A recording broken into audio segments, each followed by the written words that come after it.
How about that? We got the microphone levels all set. And by we, I mean Dean. We should be good this week. This is the Bite Me podcast. Welcome in. As always, I'm John Lopez. Captain Dean Thomas is over there in front of me. Captain Scott Null is in front of me. Captain Caleb McGumber is in front of me. So we got the gang all here. Happy Earth Day. That should mean something to a lot of us. So it is Earth Day here on this Tuesday. If you're listening to us live on the YouTube stream, you are aware that you can see us, you can interact live, you can do it all that. We do it every week at 3:30 p.m. here live on the YouTube channel. If not, you're listening to us on the podcast, wherever you get your podcast, Podbean, Spotify, iTunes. Highly recommend that you subscribe on Podbean, because that's where we get everything loaded, every single episode that we've ever done. And I'm kind of fumbling over myself right here, because I'm trying to share a screen to start the podcast out with a bang here. And so I'm going to screw that up. I just did. So I'll get back to that and probably edit this out. But this is the Bite Me podcast. Lots to cover today. A lot of things going on, including a deep dive. You know, you guys know I like when these guys go and cover every single angle that we have on a particular topic. This one is catching more fish in tough scenarios. We're going to start there. And in other words, the fish are there, but the conditions are hellacious. That can happen. So when you get in those situations, we'll dig in on that. We're going to dig in on various different approaches that we have when the glass, and this is from a listener, so you can always send us DMs, messages, etc., from listeners that you can ask us questions. We have another tragedy we're going to talk about, too many sharks. We got a lot on the docket today. We probably won't get to it all, but that's okay. We can have some things that we can cover next week as well. But let's start. Captain Scott, I was trying to share that screen of the audio that you sent me, so I'm just going to play it off my phone like an amateur, because sometimes that's exactly what I am. But I want to just get your reaction to this, guys, because this is something that I think a lot of us are very aware of. They don't miss. Oh, what was that? That's the wrong guy. There we go. They don't miss. Cut. They just remember, they do this every day of their life, and as great as I think this fathead kitty is in the water, it still doesn't look like shit. It doesn't look like something alive. The one that really gets me is he missed it. That's a crock of shit. Okay, so we'll leave it at that. I got to tell you, Scott, I'm going to start with you because you sent that to me. I'm like, that's pretty good, because I think a lot of us have uttered those words, even though we don't necessarily believe them. But oh man, he just missed it. He hit it, but he didn't take a good swipe at it. And the end of that video, the guy says, "When was the last time you missed your mouth with a cheeseburger?" So fish do not miss. I wanted to start there because I know you feel pretty strongly about this, Scott. He kept on and on and on about how, fish do this every day of their life so they don't miss. And, we all say, hey, he just missed my lure. He took a shot at it and missed. I disagree with him completely. Really? Yeah. I mean, as I'm watching it, I was like, no, things miss. I see jackfish miss all the time on a topwater that's hardly moving. And they blow up and they try to eat it and they miss it and they run into each other. Think about every predator. I mean, I sit out there and do all this photo stuff. I've seen bobcats miss quail. I mean, they do it for a living too. I think things miss. Stuff out there moves a whole lot more than a cheeseburger. A cheeseburger, you're holding it in front of you and you can't hardly miss. A cheeseburger don't move much, and I got mustard on my pants right now. This is true.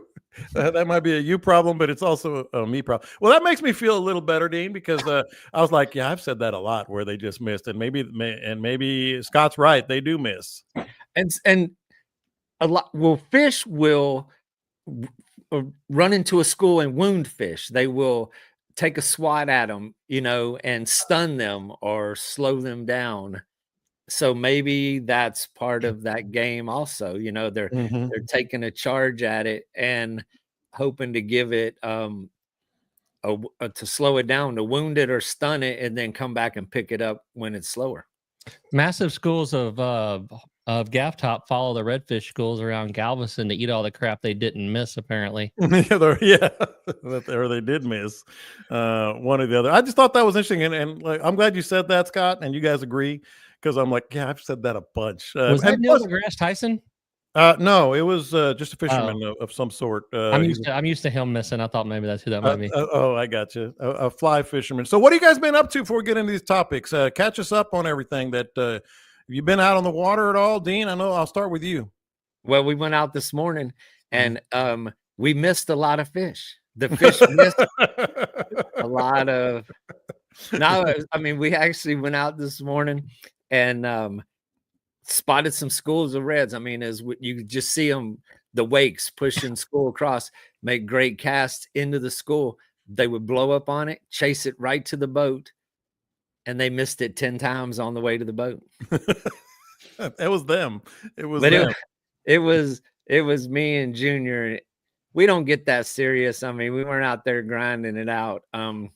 Fished for a couple hours, but yeah, man, all we ended up with catching was a couple of rat reds and a couple of a lot of piggies. The one good thing about today is the flats are loaded with mullet. There were bait fish everywhere. So that was my positive takeaway from the morning adventure. Caleb, you been out? Man, I haven't been out, but I know the topwater bite this morning was incredible for trout down here around us. I've gotten several of those calls, but no, I haven't. I've been working on some other stuffs, but I'm looking forward to it because we got about a foot back in Matagorda, and I think the time is right to go start chasing them schools that Dean's talking about. Scott, water levels, and have you been out? Yep, water's back up. You know, all that southeast wind, it was just blowing so much all week. I didn't feel like pulling into that and messing with it. And then we had pretty good rains off and on. And then, POC got just hammered. They got over 5 inches out of that little storm. We got less than an inch. I mean, I can damn near see Port O'Connor from here. We got 5.5 inches here in Aransas Pass yesterday. See, I'm right in between y'all. I don't understand how that happened. But it's raining again today. Got a little rain while ago. But everybody I've talked to that did get out and battled the wind, they did okay. It was drive-by fishing on a whole lot of them. Anybody trying to drift was going pretty fast. The guys who seemed to do the best were the guys wading, getting out and planting your feet so you can work a lure. Man, it was blowing on Friday. I took Friday off to take my boat down to Aransas Pass, and I mean, I just went. I put it in down the ramp, and I took it to the marina. Never even ran that sucker. It's such a tease, man. It was like I was in high school all over again. What a tease! That's all it was. I put it in the water. I put it around the little marina, and I put it up, and then started loading everything on there. And I was like, "Oh, this is the worst." How many misses did you have in high school? Lots. Way too many. Way too many. Back in your teenage attempt. Way too many to count. That's for dang sure. But Scott, I'm guessing Camille is in your vicinity. Yep, she's over here. All right. So I've got a quandary. I've got a dilemma here, and I don't want to make Camille mad. I know that probably is not a good thing. That's not a good start. It's not a good thing. But I really want to go to the Flatsworthy thing. It's the same day as the walk. It's the same day as the walk. Night. It's that night. You want me to double dip? Yeah. Good. I'll Go for drive to Dallas. You're not going to get any sympathy from me. We're going to go for a 9-mile walk and drive to Dallas. I do want to go, and I bring that up because I want to be able to promote everything here before we get started on what I think is going to be a really good topic. Carry the load. That is Memorial Day morning. I may be getting bullied into doing both, but you're walking on Saturday the 24th, John. Right. Memorial Day is Monday. Well, no, but it's the same day. I should say, yeah, I messed that up. Oh, but it's the same day as the Flatsworthy. Well, the Flatsworthy is the 31st. Oh, I thought it was the same day. I thought it was the 24th. Oh boy, this is going to last a while. Problem solved. Problem solved. There you go. I thought it was the same day. All right. Hey, if you start walking on the 24th, you can walk to the banquet and get there in 7 days. You raise all kind of money. Yeah, that'd be a lot of money I would raise on that one. So, All so right, now well, Caleb's off the hook for this weekday thing. yeah, so problem solved there. Good deal. All right, so that and then Flatsworthy. Obviously, we've talked about it. It's going to be a great thing. I've never been to their banquet. I want to make sure and go this year. I just need Scott or Caleb or Dean to buy my ticket, and I'll be there +1. So I'll get you that one on the 24th. the 20. All right, that narrows it down to Scott and Dean to up the ante for my ticket. But no, I'll get to go to both. All right, so I haven't worked in 3 months, so Scott, you're it. Dean's rolling in it, man. You hadn't worked in 3 months. You're not helping your cause. I'm hurting your cause. You're helping your cause there. This dude can just live high on the hog for 3 months. Do you have Aflac? I don't see how that is helping my cause. All right, so I wanted to change things up, and I got this idea because the last couple of episodes, and we like to talk about all the things that are good and important to the habitat and the environment and Flatsworthy. We really embrace that. But I thought, let's get into some like hardcore deep dive, catching more fish, which at our core is what this podcast is all about. It's what a lot of the people that are listening to us right now, we got a lot on YouTube stream, a lot of people that are going to be downloading this podcast. It's what one of the things that they really embrace with what we do. And I came across this. It's catching more fish in tough scenarios. And I'm going to give this scenario. And these are all things that we all face, sometimes, especially this time of year. So I'm going to give you a scenario. Go around the horn here, or raise your hand if you have something that you really want to talk about or add to. And there's 6 different scenarios that I have. All right. So the first one is this. You want to catch more fish. You know the fish are there, but you are in, Caleb, I'm going to start with you. High winds, and you're on the windward side of the bay. And I think we've established that you know what windward and leeward means now, don't you? Can we draw this? Windward is the bouncy side. I'll put it in those terms. The windward is on the bouncy side. That's where the fish are. It's where you've heard where the fish are. You know the fish are there. You're getting your ass kicked in chop and wind, and you're just not catching as many or any fish. How do you catch more fish in that scenario? Tough scenario. First off, was this in the rundown? Did the other guys get a cheat sheet? No, it was in the rundown. Ah, crap. All you got to do is read it. I'm gonna have to give you my real email address eventually. All right, you're getting your butt whipped out there, but there's fish there. Well, I mean, finding a protected side seems like a protected part of the cove seems kind of like low hanging fruit and an easy way out. So we'll stay away from that, even though that's probably the more obvious answer. Well, let's say you're in a tournament and the fish are there. It's windy, it's bumpy. It's windy and it's bumpy and it ain't protected. It's got to be in this spot right here, huh? Yeah. I'm going heavier. I'm gonna throw a plastic with a heavier jig head instead of an 1/8. I'm gonna throw a 1/4. We're talking about weight in here. Mm-hmm. I'm gonna throw a corky as a corky fat boy instead of a double D. I'm gonna throw a big top water instead of a little top water, and those are all things to fight the wind and keep if it's windy enough. It's hard to not tunnel every retrieve you have back through the same tunnel. You can cast out the side, but the bow in your line is going to take it back the lighter the lure is. So I'm going to go heavier so I can counter the wind there. I'm going to go heavier so I can get down below the chop where my lure is, below the bottom part of the wave, whatever that thing's called, the canoe of the wave. And I'll probably fish it like normal from there. I'll adjust my gear to counter the wind and then fish it like it's not a windy day. I might. It depends if I'm up against a shoreline. I might move a little tighter to the shoreline just because the bait's probably getting pushed up there, so the fish probably followed them up there with it. If I'm just out on a big flat, I'm adjusting my tackle, but I'm still fishing the same, really. If I'm doing tackle, if I'm doing it out of a boat, it's a lot more power pulling down instead of trying to deal with it drifting if this is a question, I'm assuming it's 25 miles an hour plus. Yes. I'm also questioning why the hell I'm out there. Well, we all are. We all are. Yeah. but I'll probably power pull down so I can feel my lure and control it a bit better. And then I'm gonna have to get way away from the boat, which the wind will help me do because the boat's going to be hole slapping like crazy.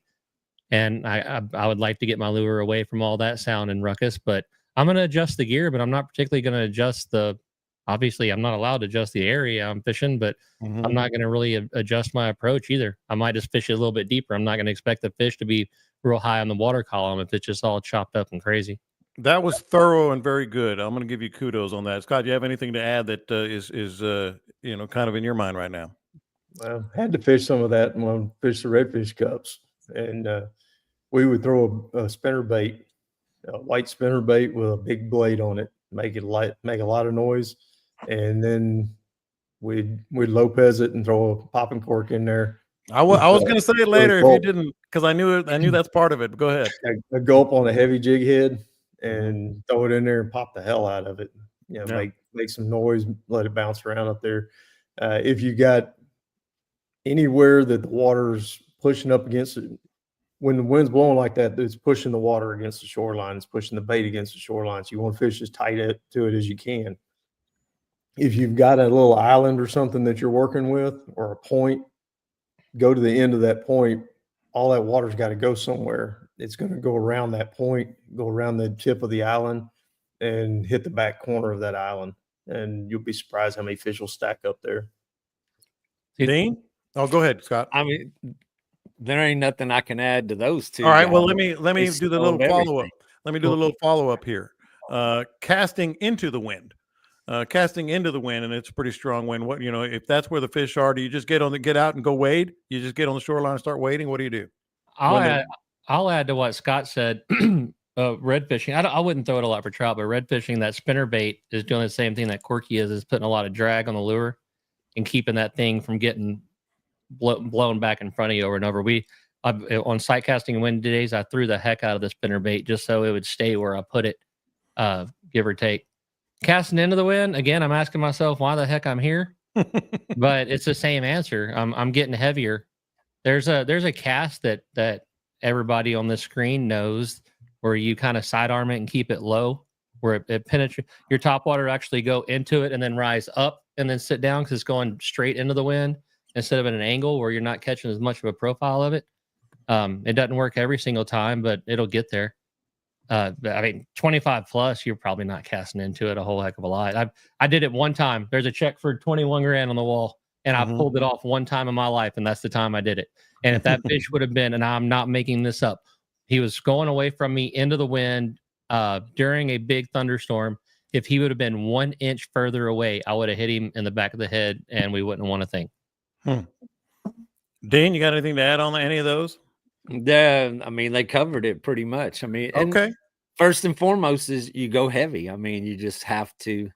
If you can't feel it, if you can't throw it, the whole exercise is going to be futile. All right, so here's another one. Tough situation, and you want to catch more fish. Dean, I'm going to start with you this time. Sometimes you're wading in ankle-deep water. Sometimes you're wading in chest-deep water.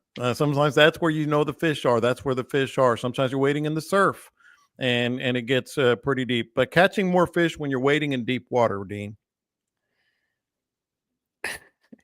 Bring a step stool. Man, I outgrew wading in chest deep water a long time ago. I really just, in that situation, I'm going to position my boat where I can fish from the boat, pull down and such as that. But you hold your arms up, keep casting. That's when you're grinding, man. That's when every cast is going to be a challenge. Standing there every minute kind of hurts. You deal with it. That's where the mental game kind of has to play into it. How bad do you want it? Yeah. And you just tell yourself, I'm going to stick it out. I'm going to deal with this situation and keep casting, one more cast. And then when you get that fish, then you have that momentum, if you're catching them, it makes you forget about those things a lot easier, or overlook the challenges if you are catching them. You spend enough time there, 45 minutes or an hour of that type of struggle with no hits, with no strikes, it's harder to stick with it. All right. So unless you guys have something to add, the next two are I very. guess Go ahead. we had a spot where in Christmas Bay, and I had a buddy of mine down. We were fishing together, and we were wading in waist deep water. But there was an old canal that went out, and there used to be a house sitting there on stilts, and it burned down during Hurricane Alicia. So all that junk was still there, and I knew, the fish would probably be hanging along that edge of that drop off. It was hot, summertime, perfect spot for them to be. So I waded on out there, and I mean, getting deep. It was armpits, and I'm chunking out there and hooking fish. My buddy is just a little bit shorter than me, not much.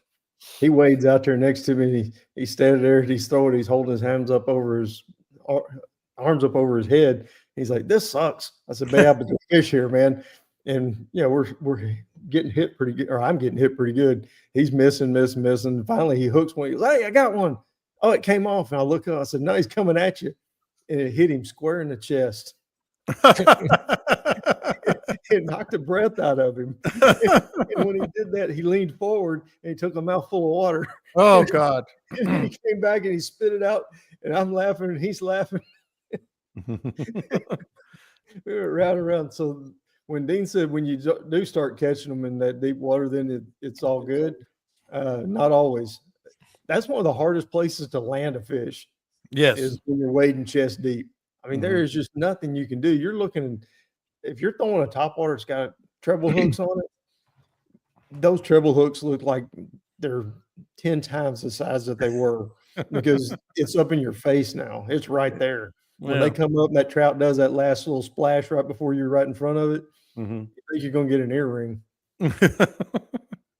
That's why I don't do it. Belly button is my max. Ain't happening. No, I'm with Dean. I outgrew that. I mean, we all get ambitious, but I outgrew that. So Caleb, here's another one, a tough scenario, but you can catch some fish, and people, or maybe you've seen the fish, the fish are there or whatever. Super fast tide, like a really super fast tide. Let's call it an outgoing tide. Yeah, sure. That tide. That tide's going to be moving much. If you're out in the flats of Mansfield, that tide's going to be moving much harder and faster in the channels that go through the flats. If you're in the bays of Matagorda and Potoconner, it's going to be ripping much harder and faster through the passes and stuff. So if you there's a spot out on the edge somewhere where it's a little bit happier and a little bit easier to use fish probably hanging out in it a little bit better. So I just move out to the edges of wherever that is. I'd move away from that channel. Or hell, maybe right in the channel. Check it, see if there's fish there. But I would just move away from the part that's too stinking hard to fish. I get that in the river a lot, where one side is just really rolling just because of the way the contour of the river is, and the other side's a little bit slower, almost dead in some spots. And I'll find like that happy medium in between where it's rolling and where it's not. And more often than not, that's where we find the fish at. Yeah, Dean, this is where I pull off that Mark Nichols special. I do what Caleb does. I'm curious on your thoughts on a super fast tide. I don't even work the bait. I kind of throw it out there and let the bait just go with the tide and see what happens. Yeah, I mean, you're going to speed up the whole process. If you've ever threw a dry fly in the rivers up in the mountains, where the current is swimming by, you pick it up, put it back, you pick it up and put it back. I mean, there's everything is just going to happen a lot quicker. And you're going to get a lot of exercise. You're going to get a lot of workout. But then also, back to the windy situation, go heavier also, something that's going to sink a little more dramatically. It's going to fight that current, and kind of keep some kind of a natural look to it as it is drifting in that current. But then, that's the other challenge to that. You throw something in there, the current's going to take off with it so fast. If it doesn't look natural, if it doesn't have some kind of swimming behavior to it, then they miss it. Yeah, yeah. No, there's but so yeah, but I mean, everything is going to speed up more than anything. You're going to pick it up, you're going to throw it, and just repeat that process. Throw further up current and try to work it back to you, opposed to letting it get away from you.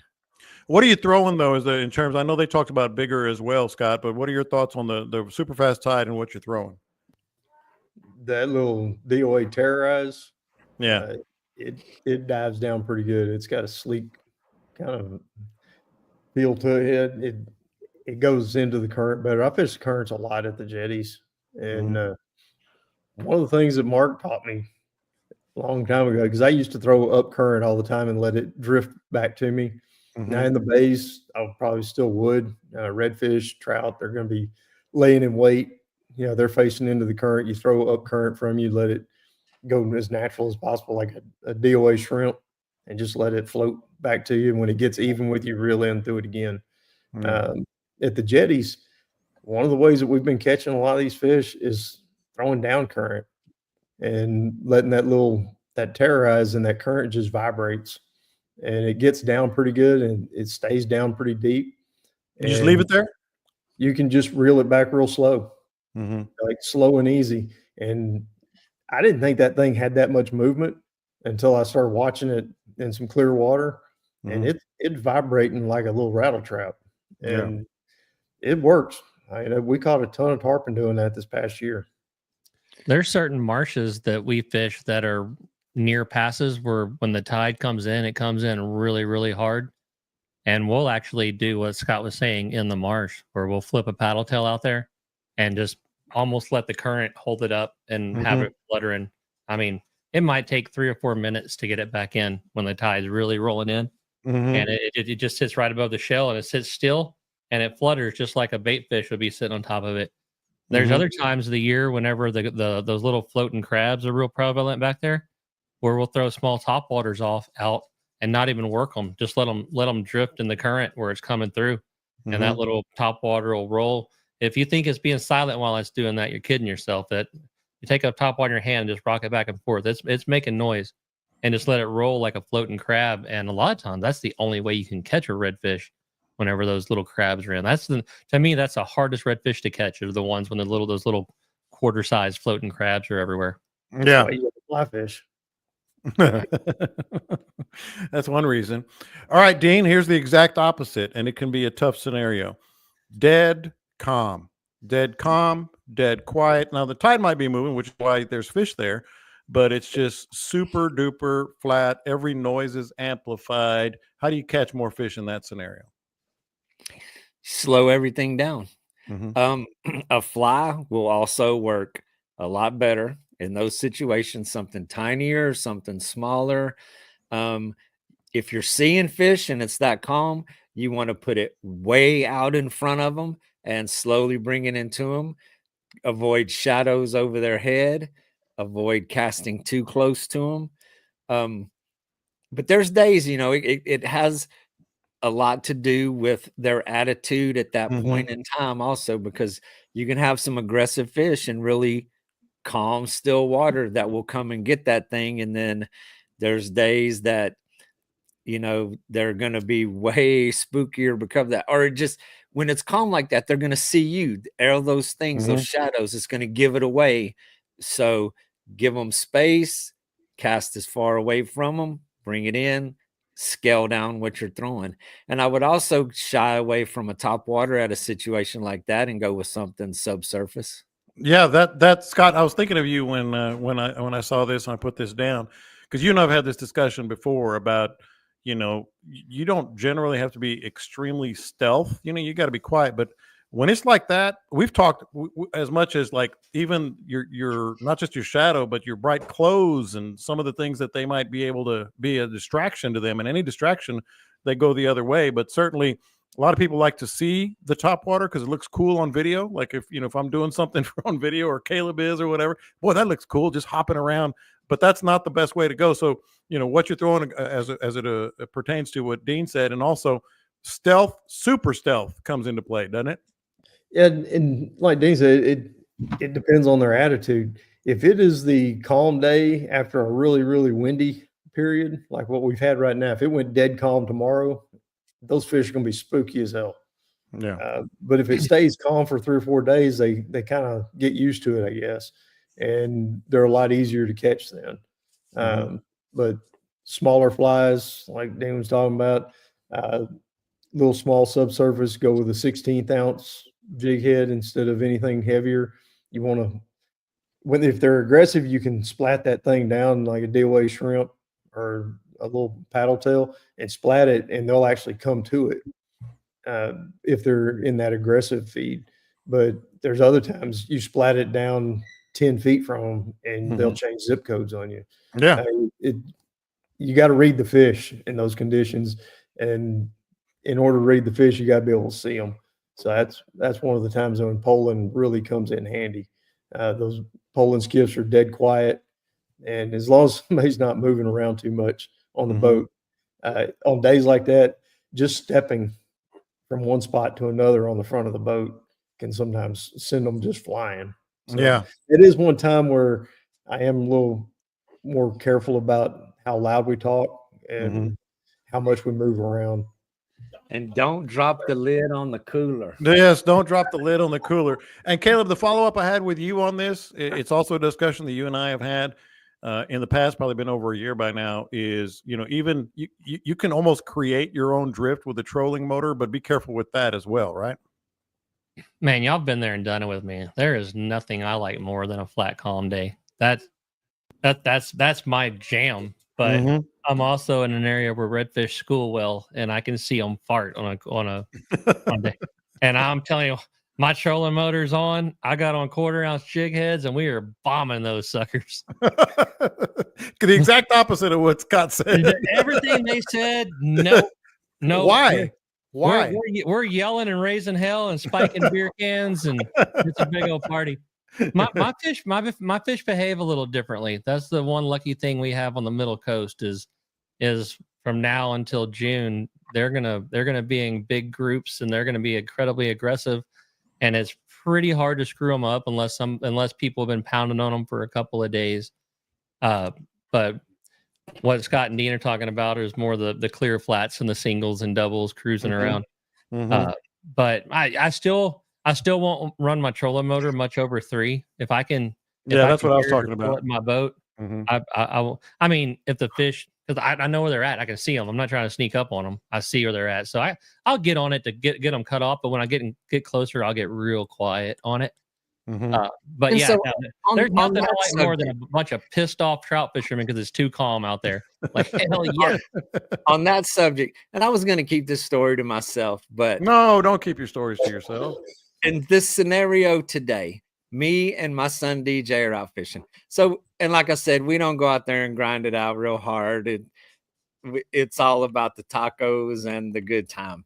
So after about an hour, he missed a couple blow ups. He gets frustrated. He's over there eating his taco.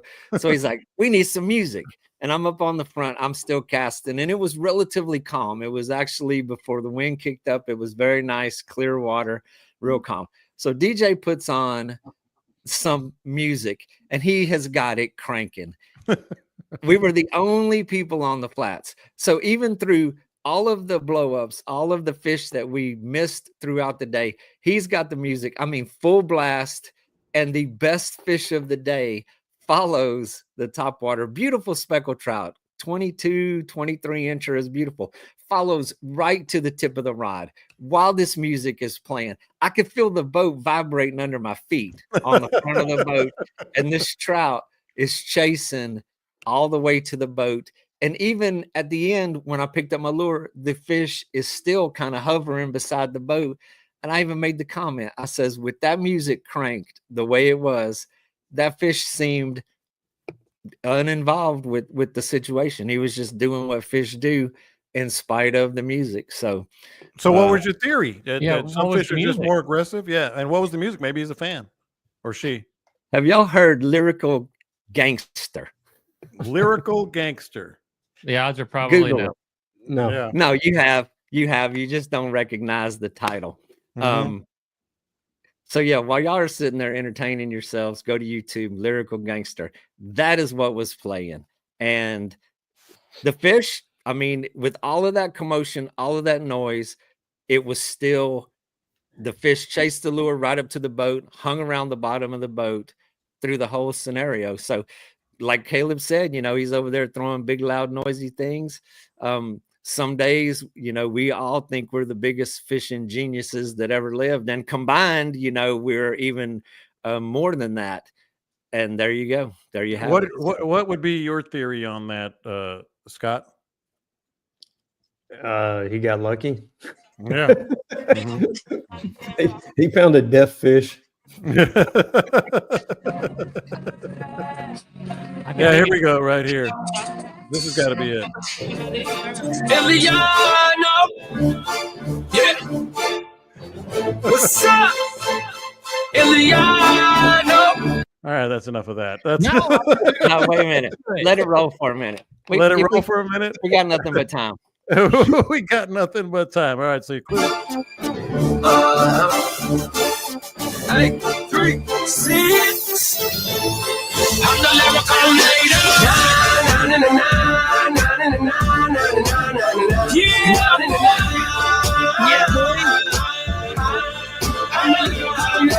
All right, we get the gist of it right there. Oh yes, And that's when Bite Me got copyrighted and taken off air. Oh wow, I forgot about that. This is on YouTube. Oh, I don't know.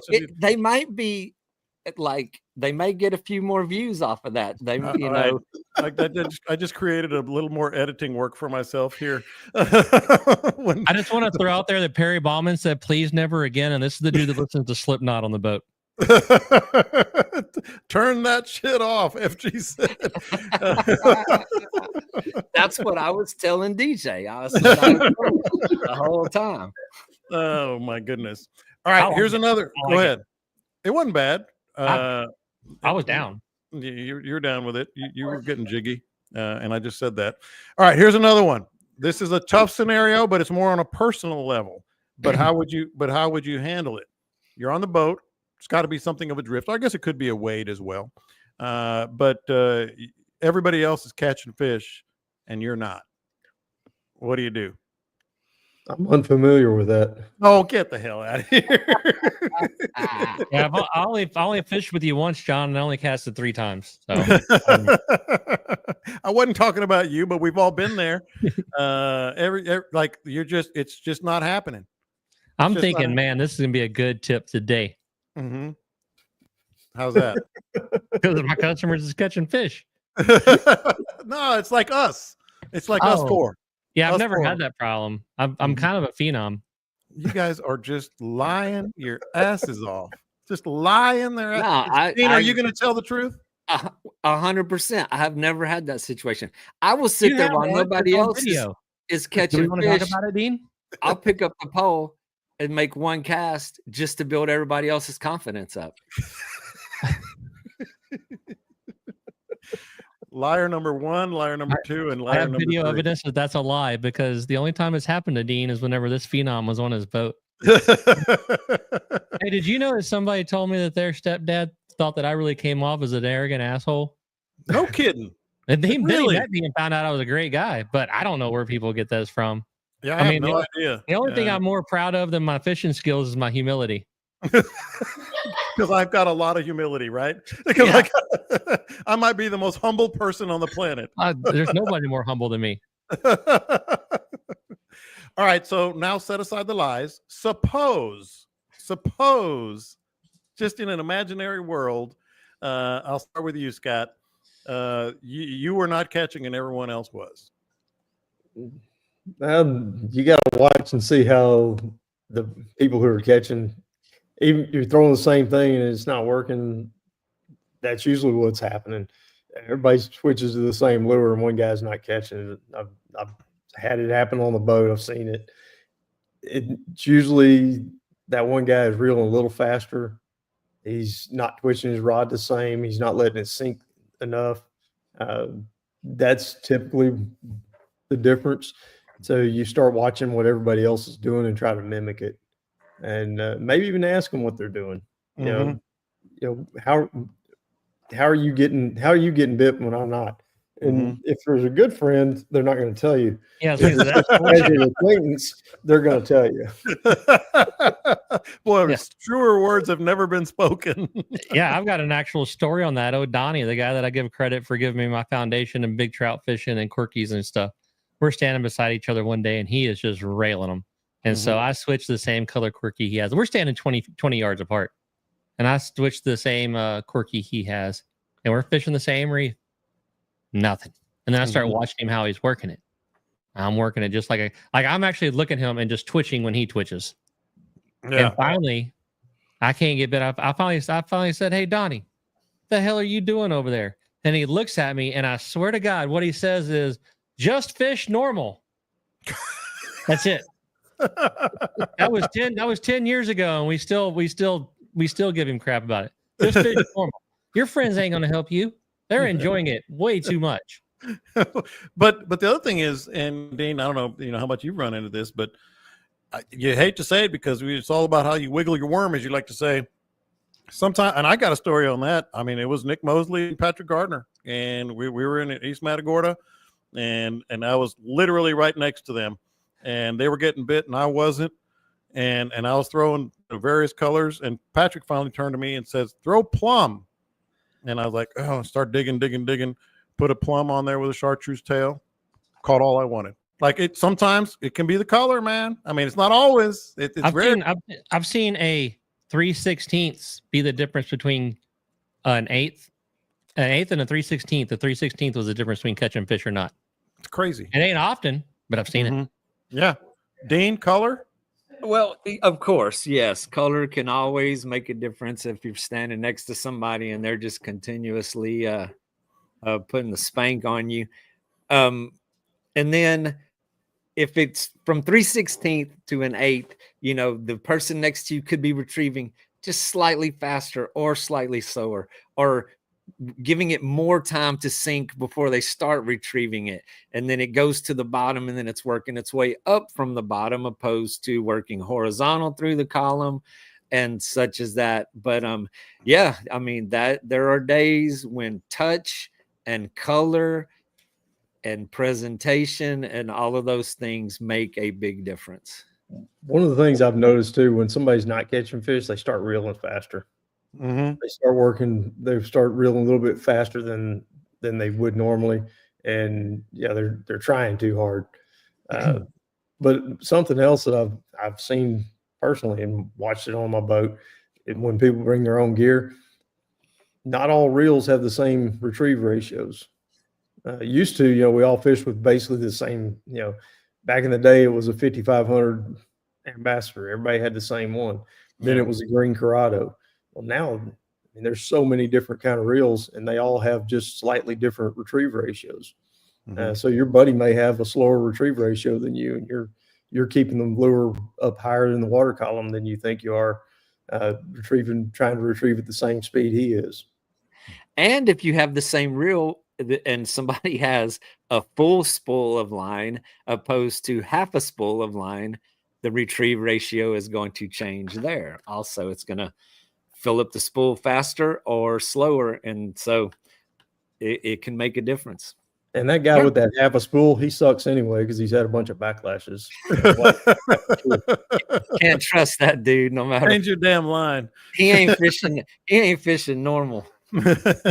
Change your damn line. I want to get into something from a listener that asked about grass flats. So that's going to be in you guys' wheelhouse for sure, especially Dean and all three of you, but especially Dean right now.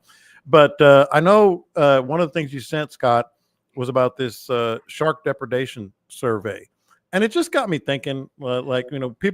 Sharks are so obviously important, but I guess now you can go to CCA Texas, and they're going to have friends at A&M Corpus Christi.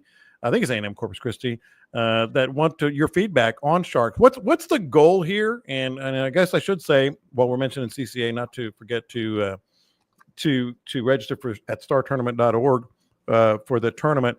We are going to have an announcement probably next week about a certain tagged redfish and where you might see that tagged redfish be released live. and I guess you can guess where that might be. But what's the goal here with the sharks? Well, in the beginning, way back, there was a whole lot of hullabaloo about running out of sharks. The shark fin soup and all of that, the shark finnings and stuff. And they overprotected them, honestly. That's basically what it all comes down to, I think, is they put so many protections in on them that now they've overpopulated. And we see it all the time. There are a bunch of sharks out there. People are getting the tax man cutting their fish off pretty regular. Yeah. Happens to me on the beachfront. I'm talking, 20, 25 pound jacks getting cut in half, fairly regular, right behind the gills. And so I would imagine that, it's been a hot topic for a while. A lot of people saying, we need to keep more sharks, and cut down some on the population of them. I would imagine that this is something that they're trying to do surveys about and do some studies on it to see if we can up the limit on them and be able to keep more sharks. Shark's good eating. Yeah. And I've eaten black-tip shark quite a few times, and there's nothing at all wrong with it. So maybe that's the direction they're headed.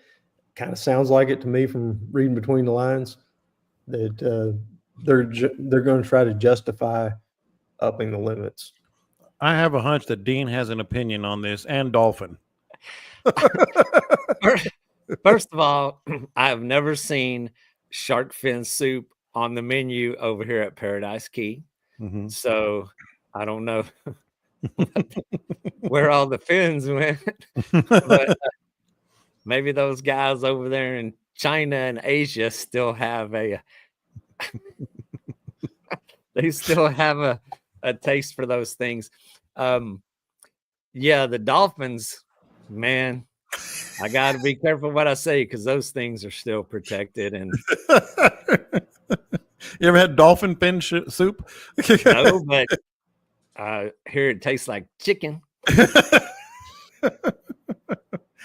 I don't know, man. I don't know if there is some proof of what is going on with the sharks. Is it a natural increase, decrease? Is it, what is it? Does a shark is apex predator? What is the shark's predator?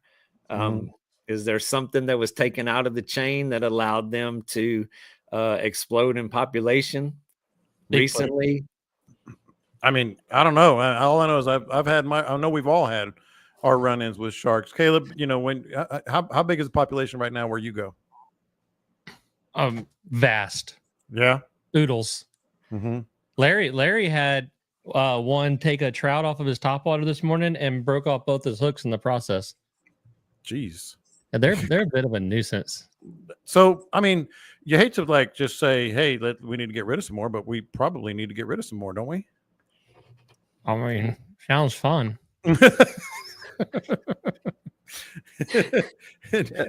Just stay away from the dolphin. Dean was asking what the only predator sharks got is a bigger shark or people.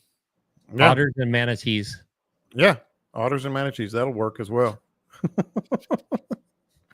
All right, so here, Gene, I'm gonna start with you on this one. It's a rather long question, but there's something funny in it, and I wanted to share that because it was a great listener named Andy, and he said, "Hello, John. I have a question for you, but before I ask, I need to tell you about an argument I got into with my wife over the podcast. These are my favorite. These are the best. I've gone back and forth listening to all the podcasts, and I was listening to one from 2020."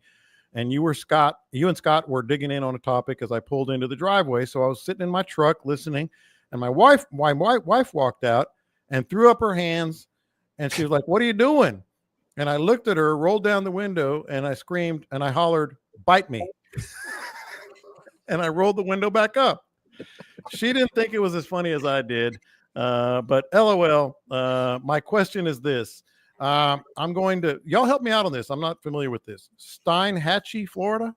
Yeah, y'all familiar with that? Steinhatchee. I'm going to Steinhatchee, Florida next weekend fishing, and has vast amounts of grass flats, miles and miles of grass flats. What are some of the things you look for in the flats to start a drift when it all looks the same? Is basically the rest of the question, Dean. Redfish. Besides redfish. See redfish, start your drift. Yeah. What do you look? How do you start? Well, and what do you tell his wife? Yeah, see, I feel like that's a better discussion. I'm going to stay out of the husband-wife situation. But yeah, sitting in the driveway listening to the radio because you don't want to go in the house, that's a whole nother situation. That's a different podcast to deal with those. I look for places where current is flowing across those flats, things that are adjacent to channels, a little bit of a change in depth. The beauty of the flats, and also with the challenges, is they are vast and they are featureless. They are just, I mean, it's hard to narrow those down. The areas that we fish over here, I mean, there's days I will randomly pick a spot in the wide open middle of a flat. I'm glad you said that. No obvious features to it.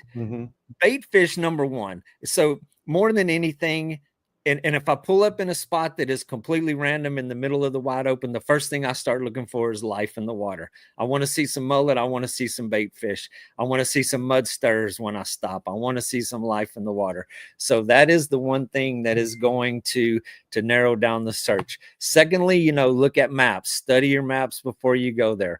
Find places that have that are going to be some obvious current. And if you look and if you can see the bottom, if you see sand holes and areas that are more scoured out, that there's more sand holes, there's more obvious water flowing through those areas, that's going to be a sign that there is some current in those areas.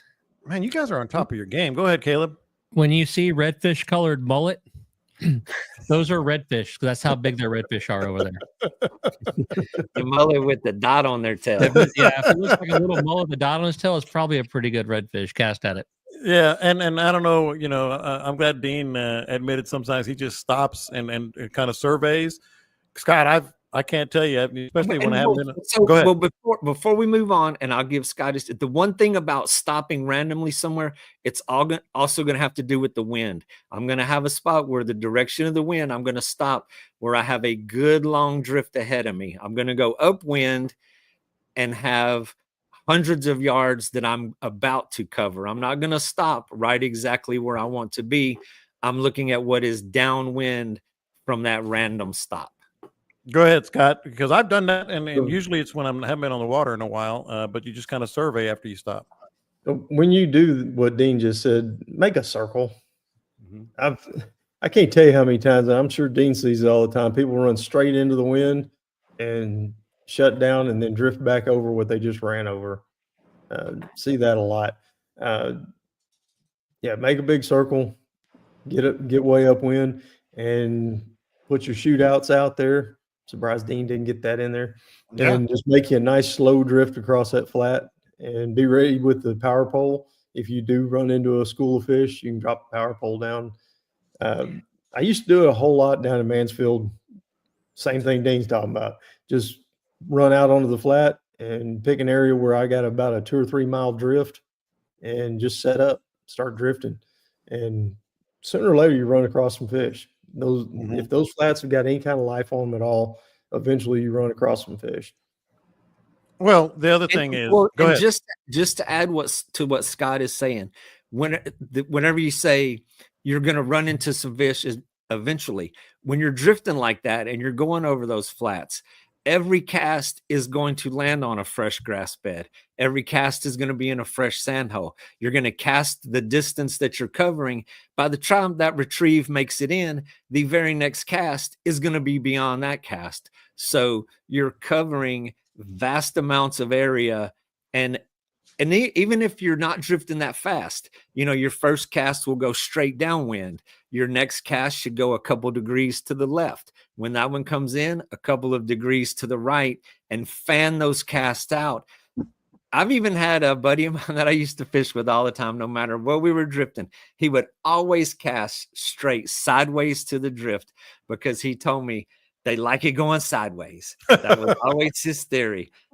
I mean, so, but if the wind is blowing and you're moving fast, you have to stick with downwind to control your lure and make it look presentable.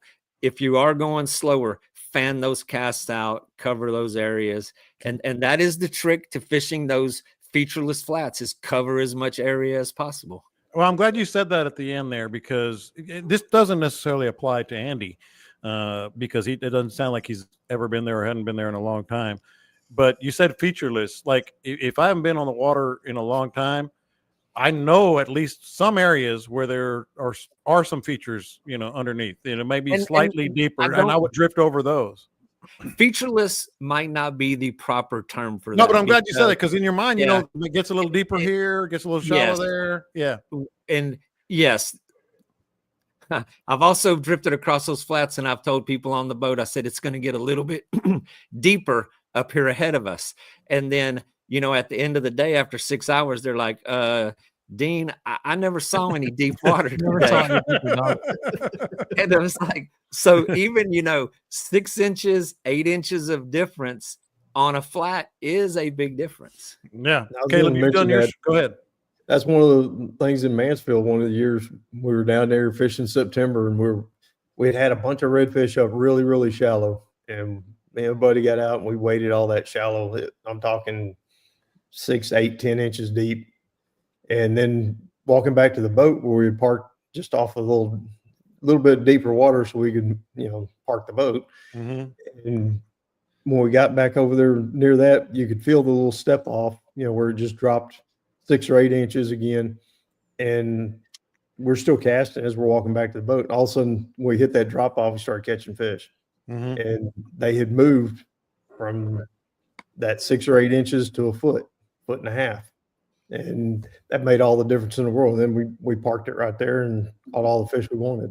Mm-hmm. So just minor little differences like that, you got to pay attention to them. Yeah. Caleb, I know you've been down there. He mentioned Mansfield. You've been down with Wayne, and you picked, you know a lot about this as well. What would you add in terms of, like, you're not there every day, like what I do? At least I know some areas that might be these slight 6-inch drop offs or whatever. What else might you add? Yeah, finding those and those are ahead of you can be a lot tougher. My go-to typically is, yes, bait, and I didn't say it, but Perry did. He joined Angler U to help out with this situation, because we've done all kinds of videos on these big grass flats.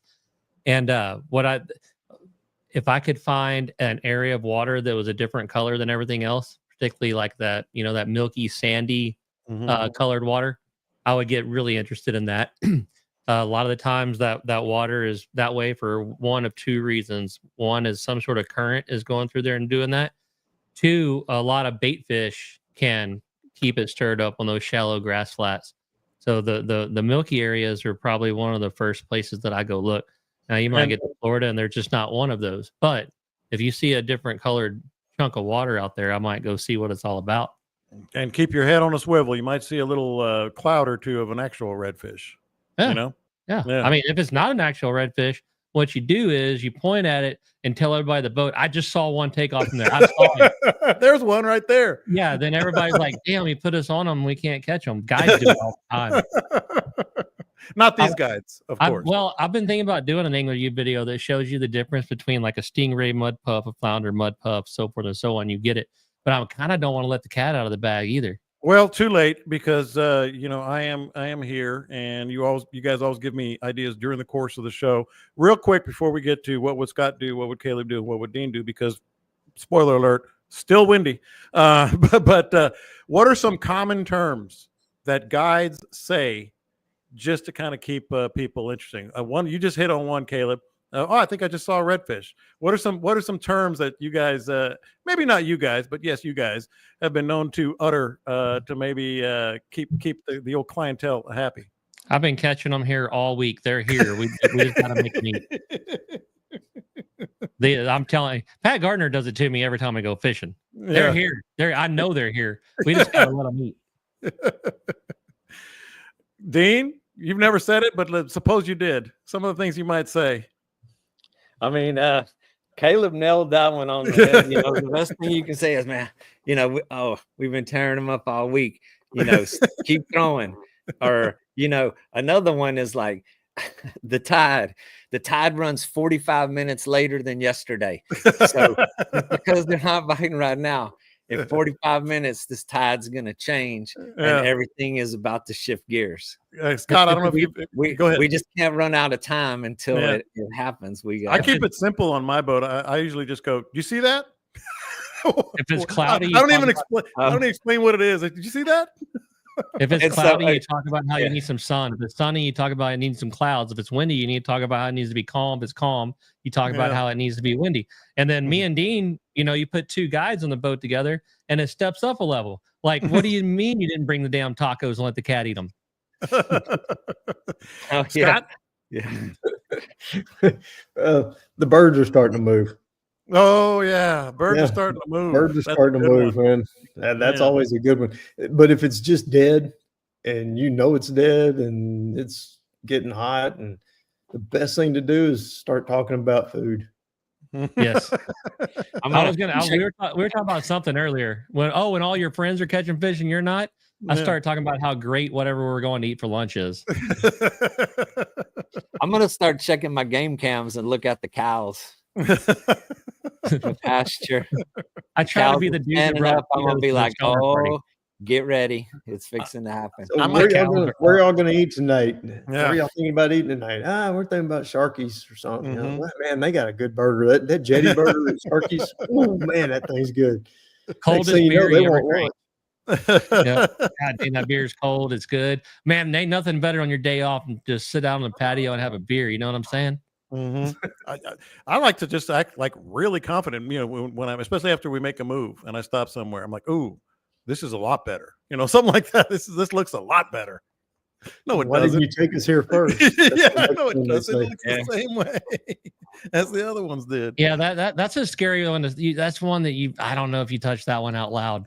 You might think it to yourself, but you don't. I mean, that's essentially rolling up and like, oh, this is way better than that stupid ass decision I made this morning that y'all got here. When it gets late in the day and I tell people we're going to move, they say, oh, you saved the best for last. And I'm like, no, we're throwing darts at the map right now, man. Yeah, we are. All right. So let's kind of keep this. Well, unless you have something, let me know. I got one. Yeah. When the guide says, all right, we're going to fish this spot and then work our way back in. Does the customer actually believe you're going to fish 3 or 4 more spots on the way in? No, or are you just trying to distract them with conversation until you get to the ramp? Yeah, that means you're done. You got one chance when that would. I'm going to clip this and I'm going to put it on the group page by itself. Things that guides say. Please don't.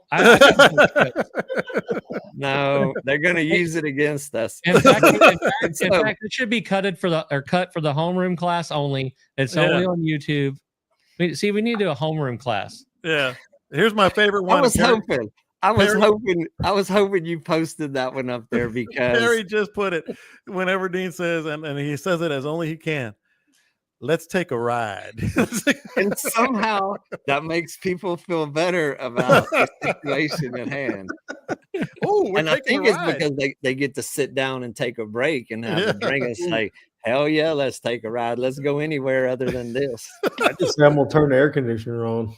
Yeah. And then when you finally give up on that last drift and say, okay, we're going to go to the marina, they're like, God dang, I was ready 2 hours ago. We've been waiting on you to say that. How about, man, the bite would be good if that dumbass and that white Freedom hadn't just run across where we're fishing. It's not white. Yeah, with that,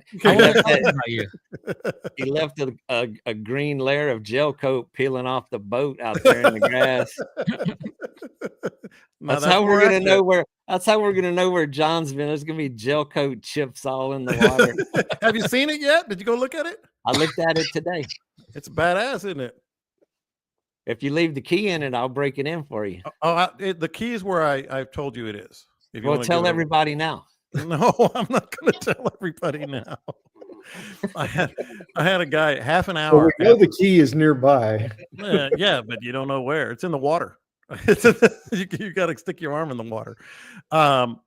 Not even 10 minutes after I finally put everything on the boat and lifted it on the lift and everything, I had a guy text me, "Saw your new boat." I was like, "Dang, where were you?" I was like looking at my head. Were you stalking me? What's going on? Well, you were the only fool in a boat that day. This is true. This is absolutely true. John sometimes forgets that I used to search houses and stuff for a living, finding evidence and little stuff. So, all right. Since what would Scott do? What would Caleb do? And what would Dean do? Is going to be very short. I'm going to give you 3 guesses. I'm going to give you 3 guesses, Scott, Mr. Detective. Where's the key? It's in the vicinity of the boat. mm-hmm. Yeah. I'm going to let you guess. Give me 1 guess. I just had to go over there and look. Okay. All right. Wind and more wind. It just won't stop. We don't have to go around the horn here. If you got Dean, you were on the water today. It was calm. I'm gonna start with you, but the wind picked up. What would you do coming into the weekend? Generally speaking, it's not where it was last week. This is still this week, as challenging as it may be, it's doable. Mm-hmm. I mean, it's not. We had gusts of 48 miles an hour like 3 days in a row, which you're telling me.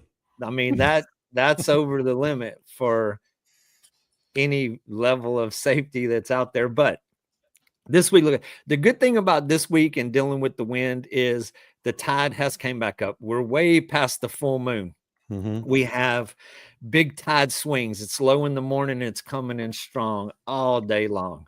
Mm-hmm. So the afternoon, when the wind is blowing the most, you can still get up against shorelines. You can still use some of that protection. You can still find clean water on those shallowest flats because the tide is up high enough to get on those flats. Mm-hmm. So, I mean, challenging, yes. It's not a showstopper this week. Caleb, you were nodding your head. Do you have anything to add on what you would do this weekend? It's better than next week. Actually, I don't need to hear that. I get those frustrations out this weekend in whatever dumb way you want to do it, because it's better. Next week is gusting 30 out of the south until it's gusting 30 out of the north. So go do stuff this week. Yeah. Scott, I don't know if you have anything to add, but if you do, speak now or forever hold your peace. Get you some of Dean's drift socks. Yes. Find you a long flat Mm-hmm. and drift across that flat. If you can't do that, get up there and wade. The fish are feeding. There's no problem with that. It's just dealing with the conditions. Yeah. Go get protected and wade. You'll catch some. All right. How about that? We did a fishing heavy podcast on things that help people catch more fish. You guys, I'll give you all the big head. You were on top of your game on every topic today. Really good information, and highly recommend people subscribe to Podbean or wherever you get your podcast.